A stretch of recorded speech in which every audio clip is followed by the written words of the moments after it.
The Five Eyes Intelligence Alliance issues an emergency warning that AI systems capable of completely dismantling global cybersecurity defenses are mere months away. OpenAI updates its restricted cyber weapons model to deploy automated defensive software patches, and SpaceX converts its Colossus supercomputing grid into a massive capital machine, signing a $6.3 billion rental contract. Welcome to today's Daily Rundown. I am your host, Anna. This podcast is researched and produced by Etienne Newman, Senior Software Engineer from Université Laval, based in Calgary, Alberta. Today, we perform a forensic autopsy on the machine speed cyber eclipse and the sovereign infrastructure race this Tuesday, June 23, 2026. The temporal cushion for enterprise and sovereign defense has officially expired. A joint directive from the cybersecurity agencies of the United States, the United Kingdom, Canada, Australia, and New Zealand has delivered an explicit mandate to global leadership. Act now. Frontier AI models are months away from executing automated machine-speed offensive strikes that shrink the window between zero-day discovery and systemic exploitation down to near zero, forcing an immediate transition toward mature zero-trust architectures and automated code remediation. In direct response to this threat matrix, OpenAI has aggressively shifted its deployment strategy. The company has rolled out an updated, highly permissive variant of its GPT 5.5 cyber model to vetted defenders, demonstrating an 85.6% capability score in reproducing and patching software vulnerabilities within containerized testing environments.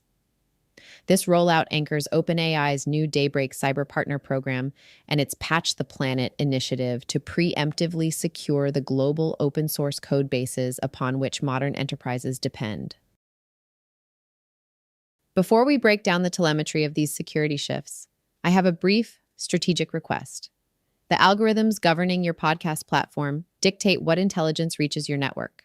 To ensure you never miss our daily forensic autopsies, please hit follow or subscribe to the Cybergym channel on Apple Podcasts to always listen completely ads-free.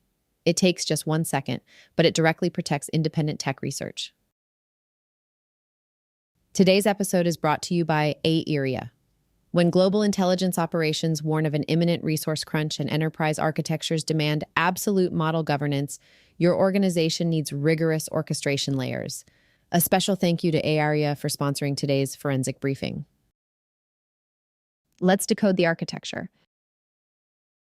So, imagine for a second that defending a computer network used to be like playing a really deliberate, high-stakes game of chess. Right, very methodical. Exactly. You make a strategic move, your opponent counters, you analyze their strategy, deploy a software patch to protect your pieces, and then you just wait. You had time. Yeah, you had time. It was intellectual. But looking at the intelligence we've gathered for today, defending a digital network is, it's no longer like playing chess at all. No, not even close. It is honestly like trying to block a swarm of angry bees with a tennis racket. Uh-huh. I mean, the timeline for global digital defense hasn't just shrunk, it has completely vanished. It's gone from years down to literal milliseconds. Right. And welcome to today's intelligence briefing, acting on behalf of the Cybergym Intelligence Network. I'm your host, and our mission for this deep dive is, well, it's highly specific. We are performing a really deep, holistic autopsy on the daily news for today, June 23rd, 2026. And it is a critical day to be paying attention, for sure. Absolutely. And just a quick reminder up top, this intelligence is researched and produced by Etienne Newman, Senior Engineer and Founder at Cybergym based in Canada. So make sure you like and subscribe to Cybergym at Apple to, stay in the loop and support independent audio intelligence. Which is more important than ever right now. Yeah. So we're calling the overarching theme for today's briefing the machine speed cyber eclipse and sovereign compute networks. Because, you look at this from a clinical perspective, what are we actually seeing today? Well, mathematically speaking, we are witnessing a singular structural collapse. If you track the capital flows, the failure of traditional defense architectures, and these just unprecedented sovereign state interventions, they're all colliding at once. Yeah. And to really understand what we're looking at, why it matters to you listening, we need to start with the collapse of the old way of doing things. Right. We had this unprecedented joint statement that just dropped from the Five Eyes Intelligence Alliance. So that's the US, UK, Canada, Australia, New Zealand. And uh, they aren't, like, issuing some vague bureaucratic warning here. No, they are being highly explicit. Yeah, they're saying AI systems capable of just completely dismantling our institutional cybersecurity defenses are mere months, not years away. Months. I mean, the gravity of that timeline from 5 allied nations, you really cannot overstate it. When the collective intelligence apparatus publicly states that human-scale defensive controls are functionally dead, you have to listen. Right. But why are they failing so fast? Like, legacy zero-trust architectures used to be the gold standard. Well, they were. For the listener, think of zero trust like a highly secure building, right? Where security guards check your ID at every single internal door, not just at the front gate. Okay. Historically, that was great.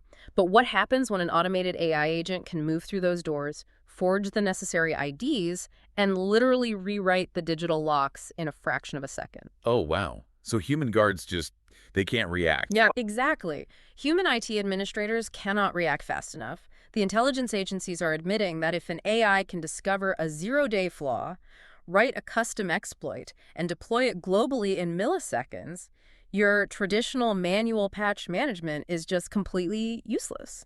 Which brings up a really fascinating and honestly kind of terrifying contradiction.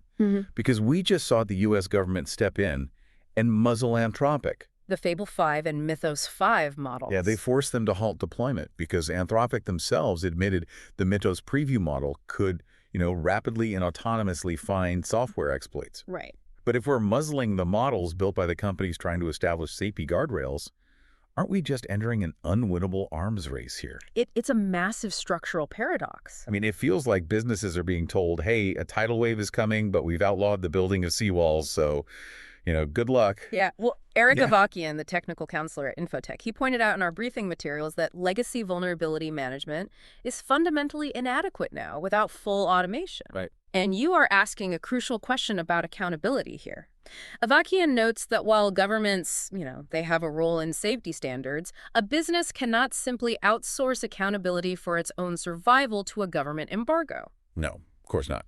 You've got your own proprietary data. Exactly. You cannot wait for a regulatory agency to protect you when these automated onslaughts don't respect borders. They don't respect embargoes. The traditional network perimeter has just dissolved. When the collected intelligence agencies of the Western world warn that automated machine speed attacks are months away from dismantling your network defenses, relying on manual patching or fragmented security layers is an absolute institutional liability. You need an ironclad, orchestrated enterprise intelligence environment.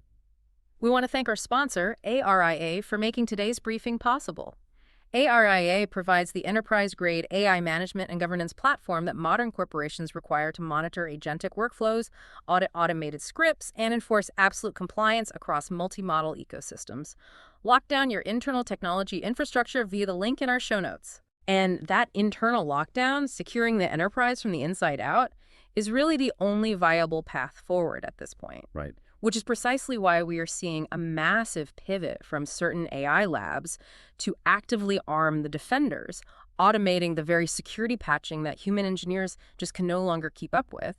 Yeah, because while Anthropic is, stuck in this regulatory holding pattern, OpenAI is absolutely stepping on the gas right now. They really are. They just launched what they are calling the Daybreak framework, and alongside it, they rolled out an updated model specifically for authorized cybersecurity work called GPT 5.5 Cyber. And we really need to look closely at the underlying metrics of this release to understand the mechanical advantage it provides. Okay, let's hear that. So OpenAI reports that GPT 5.5 Cyber achieved an 85.6% score on the CyberGym vulnerability benchmark. Oh. And that is up from 81.8% for the base GPT 5.5 model. Now, CyberGym isn't just some written test. It measures an AI agent's ability to navigate a simulated testing environment and successfully reproduce known, complex software vulnerabilities.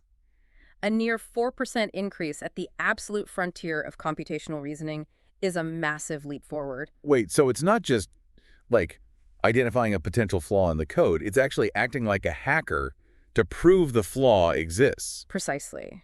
It performs deep forensic analysis across millions of lines of code, autonomously strings together the security-relevant components, executes the exploit to validate that the vulnerability is real, and then, and this is crucial, it generates the software patch to fix it. That's wild. It's acting as a fully automated, closed-loop immune system. Yes. And they are trying to apply that immune system globally with this initiative they are calling Patch the Planet. A very ambitious project. Right, so OpenAI is funding this alongside cybersecurity firms like Trail of Bits, HackerOne, and Calif. And what's wild is their target here. They aren't just selling this to banks or whatever. They are actively targeting the foundational open source code bases that basically hold the entire internet together. Right, the plumbing. Yeah, exactly, the plumbing. We're talking about code languages and tools like Python, Go, and CURL. Why focus there instead of, big corporate software? Because open source software is the invisible scaffolding of the modern world. Almost every corporate application, banking app, government database, they all rely on free open source tools like CURL just to transfer data. Right. So if an adversary finds a fatal flaw in CURL, they don't just compromise one company, they compromise the entire global supply chain. Yeah. The Patch the Planet initiative uses OpenAI's Codex Security plugin to ingest these massive ancient code bases. It spots vulnerabilities that human volunteers have missed for a decade. And then what? Humans just approve it. Basically, human engineers at Trail of Bits act as a final filter to weed out false positives before merging the AI's patches. It is a necessary, proactive intervention to harden the internet's foundation before those machine speed attacks arrive. Okay, so we have the U.S. trying to lock down offensive capabilities with export controls while simultaneously trying to, patch the foundation of the internet. Yes. But what happens to the rest of the world? I mean, if you're a tech company in another country, and the U.S. government says you can't buy the most advanced computer chips and you can't access the most advanced frontier models, how do you keep up? You don't build bigger, you build smarter. Right, and that's exactly what a company in Japan just proved is possible. The geopolitical workarounds here are always fascinating from a risk analysis perspective. You are referring to Sakana AI and their newly launched model, Fugu. Yes, Fugu. Fugu is a masterclass in circumvention architecture, explicitly designed to bypass those strict U.S. export restrictions that crippled Anthropic. I read how they built this, and I still can't quite wrap my head around it. They didn't just build one giant AI, right? They built a whole management system. Mm-hmm. Can you explain how this actually functions? Absolutely. So think of a standard frontier AI model like a single massive supercomputer brain. To train it and run it, you need tens of thousands of restricted chips. Which they couldn't get. Right. Sakana AI didn't do that. Instead, they built Fugu as a multi-agent orchestration API.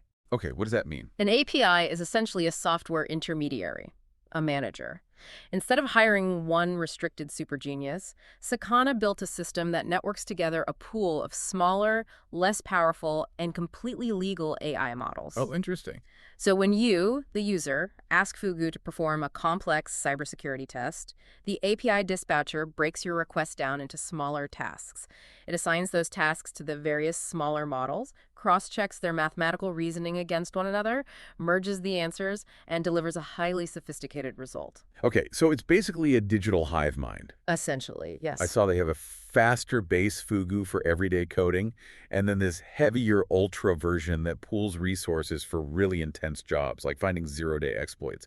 And Sakana is claiming this hive mind orchestration delivers frontier-level capability without ever triggering international export control alarms. Well, they are claiming that, yes. But as someone who analyzes venture risk, I must point out the underlying economics here. Ah, the cost. Right. Orchestrating a hive mind creates massive latency and computational overhead. You are forcing a network to run multiple calculations across various smaller models just to simulate the reasoning of one massive model. So it's slower. And less reliable at the absolute top end. Early reviews suggest it is struggling to consistently match the benchmark performance of, say, Anthropic's Fable 5. Furthermore, because Sakana hides all these underlying helper models behind their API, you have zero visibility into the actual compute costs being burned to generate an answer. Oh, wow. Okay. It is a brilliant geopolitical hedge to avoid U.S. sanctions, but the physical energy and capital required to run it are highly suspect. Well, and speaking of the physical energy and capital, let's ground this whole conversation in physical reality, because whether you are running a giant monolithic cyber model or a clever multi-agent hive mind, you need hardware. Massive amounts of hardware. Exactly. We are in the middle of a brutal infrastructure squeeze, and Elon Musk is capitalizing on it in a way that is just staggering to look at. The capital flows surrounding physical compute right now are historic. I mean, if we perform a forensic autopsy on SpaceX's compute infrastructure, we see an absolute masterclass in asset repurposing. Yeah, because Colossus wasn't built for this originally. No. Musk initially constructed the massive Colossus supercomputers to serve as the training engine for xAI's Grok models.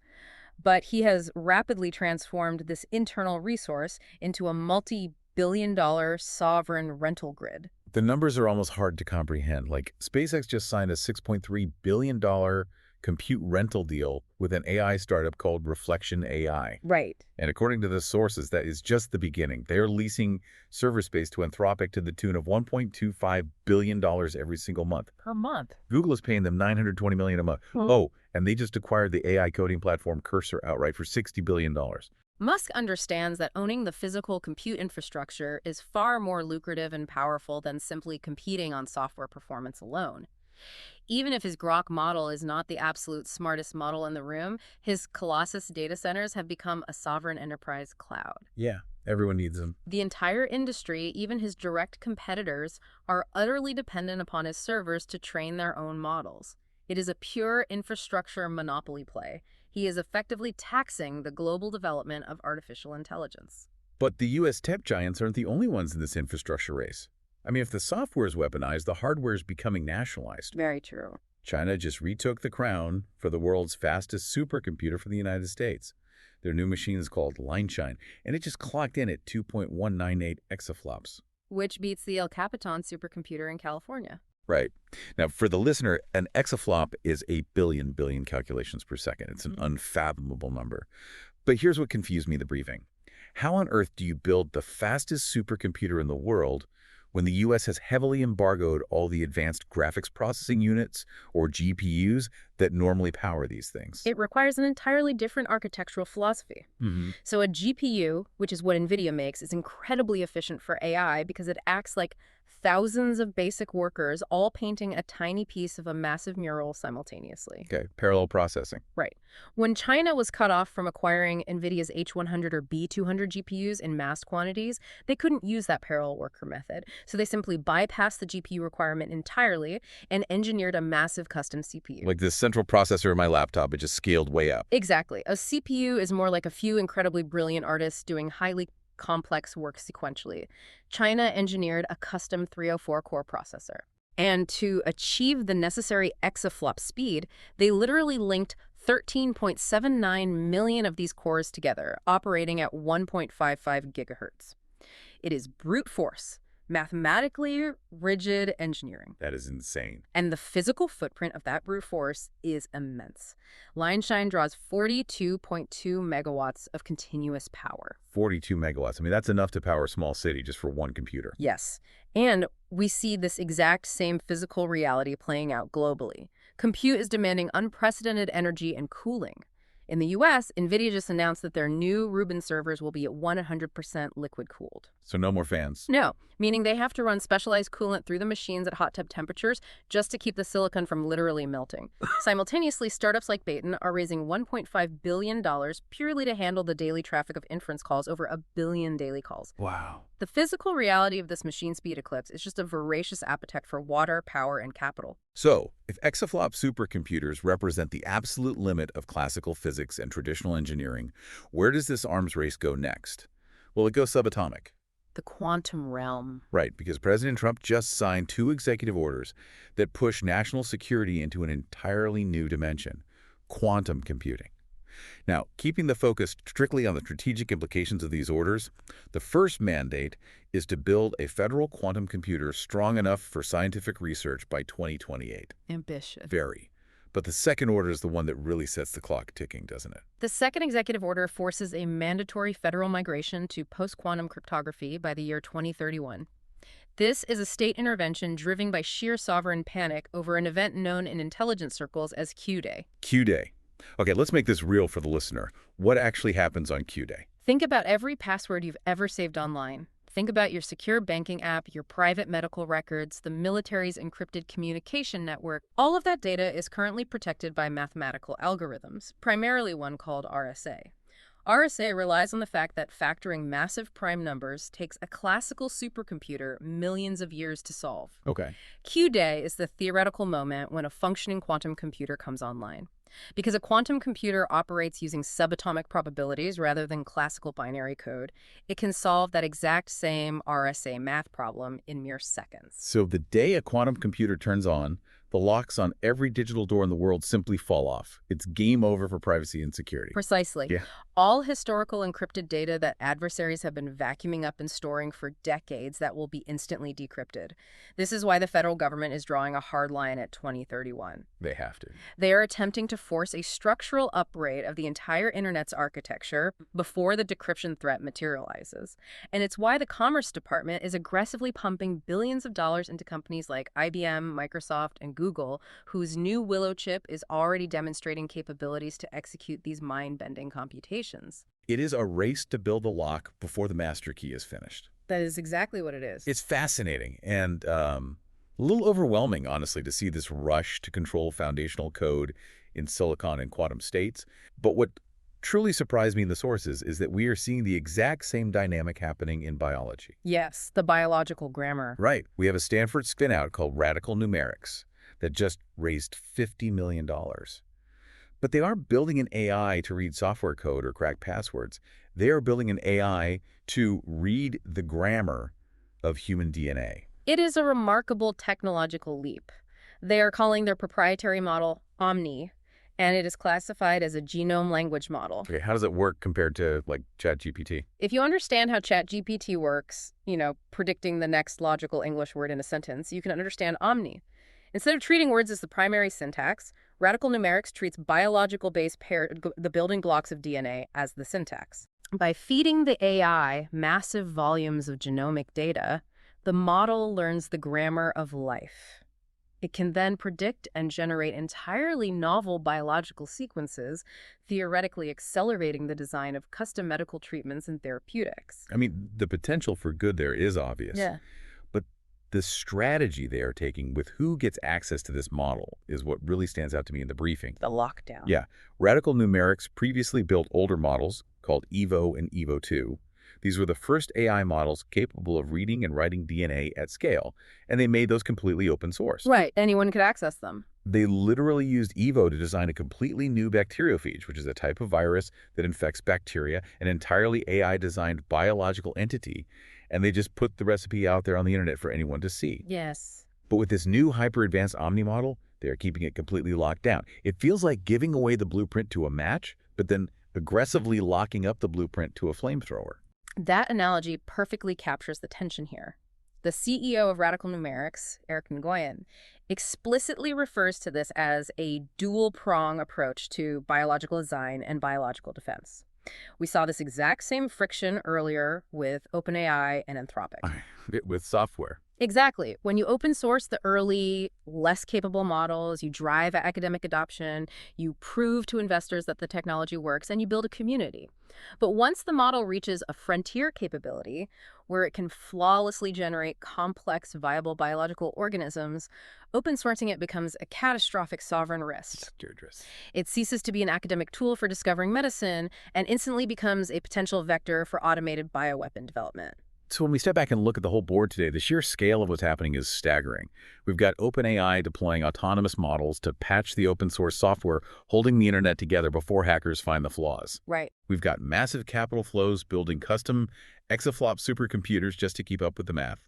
We've got the federal government racing to rebuild the entire cryptographic foundation of the world before quantum computers break it. And we have biologists locking down DNA language models so they aren't used to print novel pathogens. What is the ultimate takeaway here? If we synthesize the totality of this intelligence briefing, what we're witnessing is the absolute militarization of compute.